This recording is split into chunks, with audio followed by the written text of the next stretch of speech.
אני מזמין את דוקטור אקסל טולנר לשאת דברים. בבקשה, דוקטור טולנר. בוקר טוב, תודה רבה. זה כבוד גדול בשבילי להיות כאן, ושמחה גדולה לדבר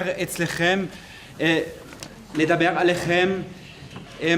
אבל העברית שלי לא מספיק, אז אמשיך באנגלית.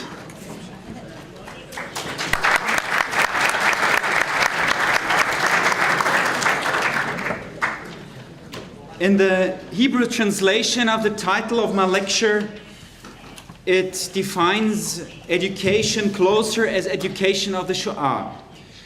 I want to present to you three examples of such educational efforts on the basis that have been made in Protestant churches in Bavaria.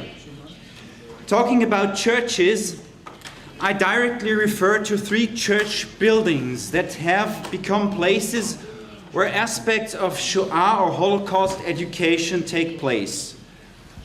I assume that church buildings are places of remembrance. Remembrance leads to the very heart of practicing Christian faith in public services. As Christians, we serve God by commemorating Jesus in his Jewishness, his life and teachings, in his death and his raising of the dead. Architecture and equipment of churches contain traces of this faithful remembrance from their edification up to now. Education via architecture and equipment of churches means to explore and to open up these traces to those who come as guests and visitors. This so-called church pedagogy, Kirchenpädagogik, uses similar methods like museums or memorial sites. It addresses to people of any age. Although churches want, should and can be places of reconciliation and peace, we sometimes detect traces of hatred and discord as well. The Jewish-Christian dialogue that evolved after the Shoah brings a deeper understanding of how Jews and Christians are related to each other. Shame about the silence of churches and Christians towards the genocide of the European Jewry was one of the major impulses to make a change. I'm going to present three examples which deal with both dimensions of shame. The objective side of shame as the infamy of persecution, and the subjective side of shame as a feeling that something happened that must not have happened, and that it is upon us to make something like this never happen again. On the other hand, the Jewish-Christian dialogue opens up ways for a new and adequate understanding of each other. In terms of education, that means first and foremost for us Christians to listen to Jewish voices and to learn how Jews define themselves and which self-images they have. At the same time, we are recognizing that traditional negative Christian images of Jews are nothing but prejudice.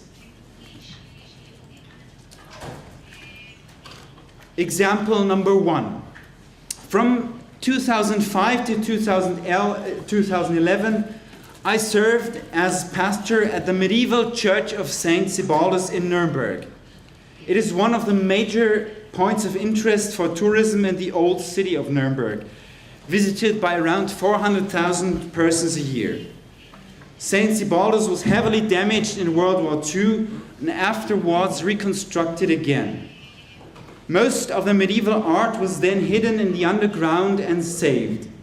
So nowadays, St. Sebaldus holds again art from famous artists. The most famous among them surely is Albrecht Dürer. St. Sebaldus was the church he went to in his lifetime. Today, St. Sebaldus is still the church where a congregation of around 2,300 people living in the neighborhood celebrates its services. For the members of the parish and for Christian believers, St. Sebaldus is not a mere touristical point of interest, but a place for prayer, for spiritual experience, for listening to the Word of God in words or in music. So the parish wants to open it up to the guests primarily as a place of Christian faith and hope in past and present. As pastor, I was responsible for the education via art and architecture. I had a team of around 25 church guides whom I educated and trained regularly for their guided tours and explanations. We guided educated children as well as youth and adults. There are a lot of beautiful pieces that witness profound Christian piety and faith. But soon I got to know that there are several paintings, sculptures and stained glass which show negative medieval Christian views on Judaism. Some anti-Jewish pieces were already a part of the training program for the guides to face the dark side of history and the art of the church. There also were a small flyer and rare guided tours dealing with anti-Jewish art. In the last decade, we tried to intensify our efforts to face the anti-Semitic traditions at our church. We increased the number of guided tours which focused on these pieces. The guides got special trainings which helped them, including anti-Jewish art in their guided tours. And we established particular tours dealing with our anti-Jewish tradition, asking how to overcome prejudice. A new detailed flyer that presents the range of medieval anti-Jewish art within the church was edited too. Some of those depictions, for example, blame Jews in general for being responsible for the death of Jesus. Other sculptures claim that Christianity has replaced the Jews as the beloved and elected people of God, and Jews are cursed. And a few sculptures even humiliate and mock Jews. We learn of it that history is not a request concert where you can choose the highlights and omit what you don't like. In other words, educating history at St. Sibalus means if you want to present Dürer, you also have to present anti-Semitic depictions. If you want to express pride, you also have to express shame. Educating history after the Shoah means learning and teaching the whole story. To detect and face the ambivalence of our heritage was a difficult way with a lot of debates in the parish beginning from the late 1980s. We all are convinced that our church should be a symbol for true reconciliation and peace. And we felt and feel shame that it contains many traces of anti-Semitism, of discord and hatred too. The most insulting example of anti-Jewish pieces is the so-called Neuendettelsau sculpture from the late 14th century in the exterior of the church. It shows 4 men that can be identified as Jews according to the medieval dress code.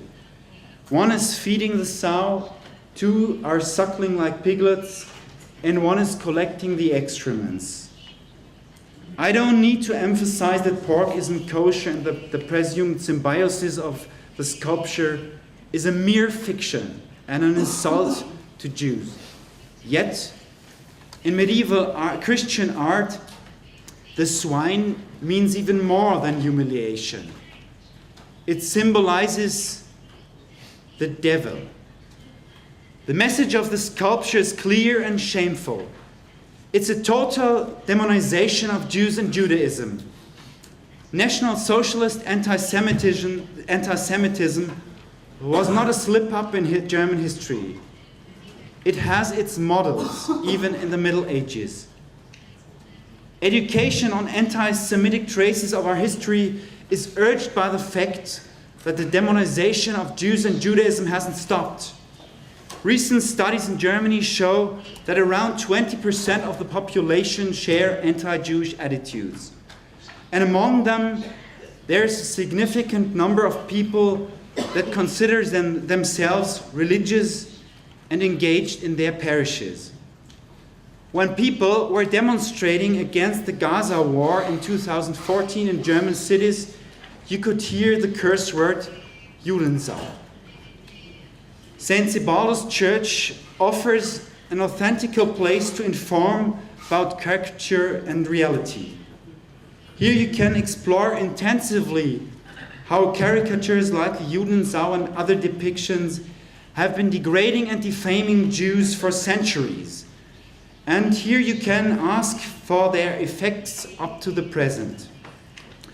As you all know, Nuremberg is not only the city of St. Sebaldus Church, but also the city of the notorious anti-Semite Julius Streicher, and the city of the anti-Semitic laws that preceded and prepared the annihilation of European Jewry in the World War II.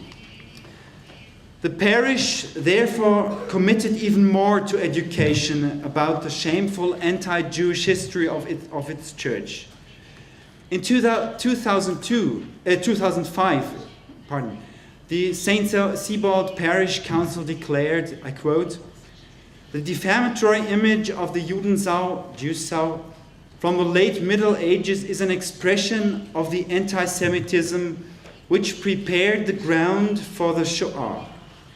It was the same evil spirit that Jewish citizens of Nuremberg were despised and demonized, driven out and exterminated right through the centuries up until the 20th century.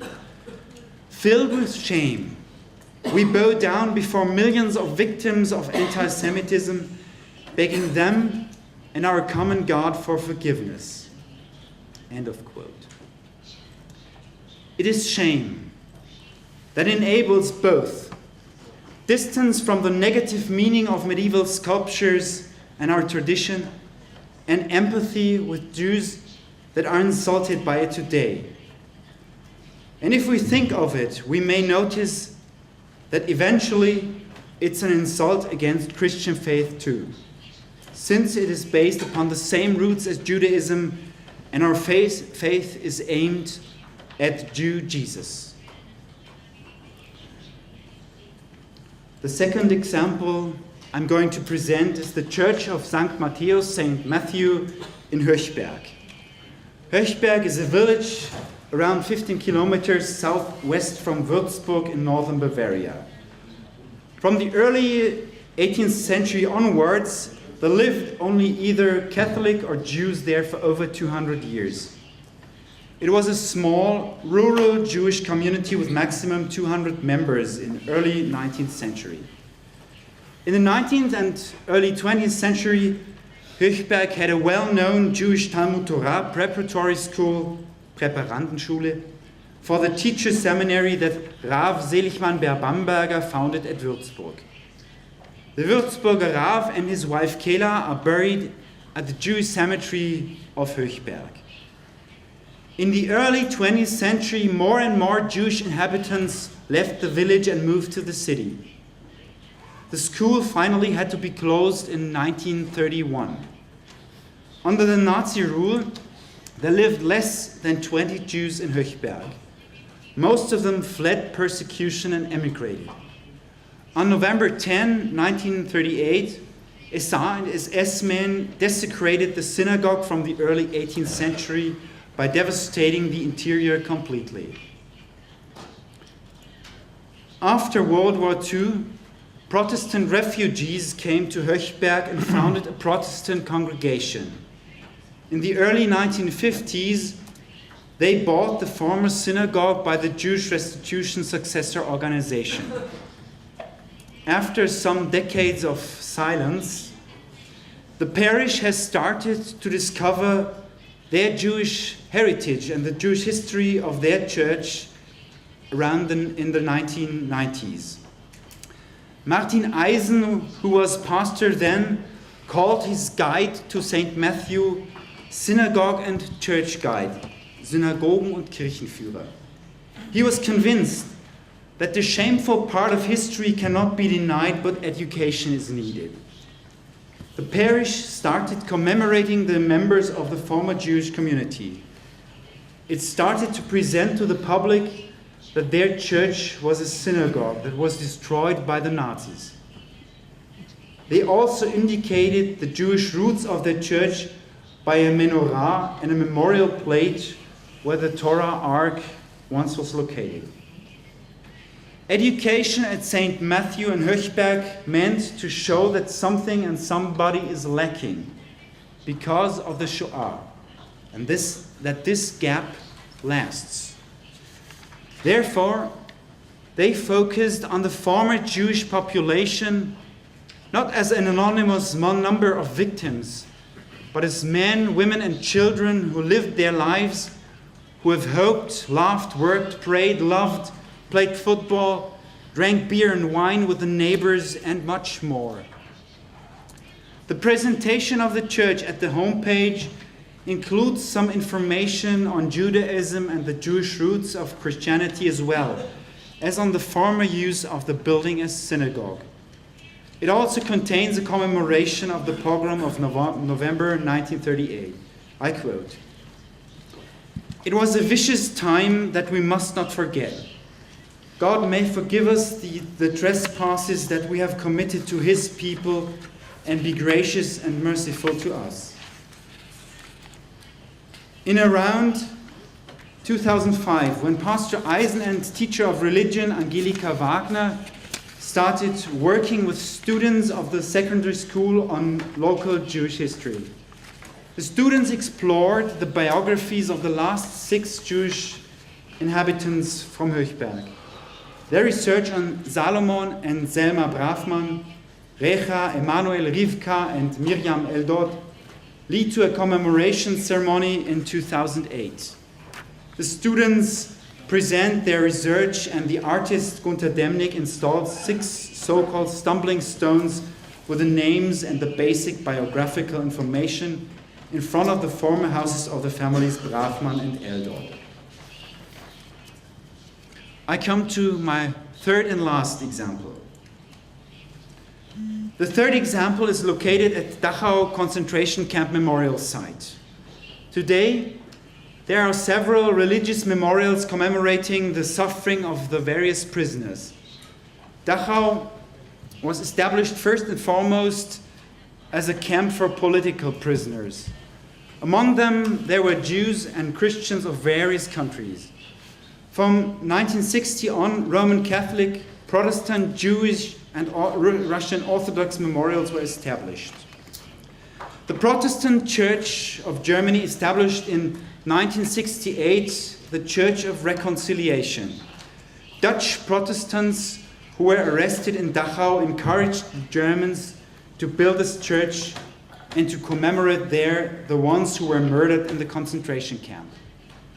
The inauguration service took place on April 30 in 1967, and the sermon was held by Pastor Martin Niemöller, who was arrested in Dachau from 1941 to 1945. It is often said that the architecture of the Church of Reconciliation is shame expressed in stones. The architect Helmut Striffler, born in 1927, had to face various challenges. Can there be built a church at all, where thousands and thousands have been tortured and killed? Can there be any architecture that is not ruled by the monstrosity of the camp and its logic that annihilates humanity at all? And if so, how to build a religious memorial that can be dedicated to the commemoration of the persecuted, their suffering and their death, as well as to the commemoration of the guilt of the perpetrators? Striffler looked for an architecture that tries to escape the logic of death. As soldier in World War II, Striffler experienced that digging in sometimes was the only way to find a shelter. So he dug in the church and by this tried to escape the logic of the concentration camp, but being present there at the same time. Striffler also avoided the rational angles that dominate the camp architecture. Instead, he used a broken and irregular form for the church. I think that this may be seen as a symbol for the deep irritation and trouble that shame is trying to deal with. The building complex itself appears crouching and inconspicuous. It is designed like a path that leads into the depth and finally back to the level of the former camp. First, you have to step down to the court, then walking into a passageway that leads through the prayer room beside, and finally to the stages back upstairs. Besides, the complex also contains a room for education, for encounter, lectures, seminars, discussion, or debates on suffering and crime. The complex offers an opportunity to express shame, again in the double meaning of the word. It enables to reflect the infamy of the terror as well as the feeling of embarrassment of the visitors. From the beginning, education was an important part of the work at the Church of Reconciliation. The current pastor, Dr. Björn Mensing, reports that the architecture always inspired the educational and spiritual program up to now. He emphasizes that it truly establishes a healthy distance to the monstrosity of the former camp. This enables the visitors to reflect their experience at the memorial site. Helmut Striffler's architecture makes the Church of Reconciliation a center of quiet reverence and an education on both victims and perpetrators. Since the 1980s, the Church of Reconciliation also has focused on present challenges like neo-Nazism, anti-Semitism, and xenophobia. Since then, they have also volunteers of Aktion Sühnezeichen from different countries who serve there usually for 1 year. In 2005, the former chairman of the Council of the Evangelical Church in Germany, Bishop Dr. Wolfgang Huber, summed up the impulses of shame for education, and I quote this: "The shame about the violence the Germans committed and the solidarity with their victims must be ingrained in our cultural memory. Whoever wants to suppress such commemoration, understanding this as expression of national liberation, must not have any acceptance in Germany. Therefore, we have to embed remembrance in our society and in our churches, particularly since the number of eyewitnesses is decreasing. According to the biblical command, parents have to tell from the liberation of the people of Israel from slavery when they are asked for. It is upon us to report from the liberation of Europe from inhuman violence when our children ask us. It is upon us to confess where our convictions and values are ingrained, in ascribing greatness to God only and loving our neighbors." Thank you very much.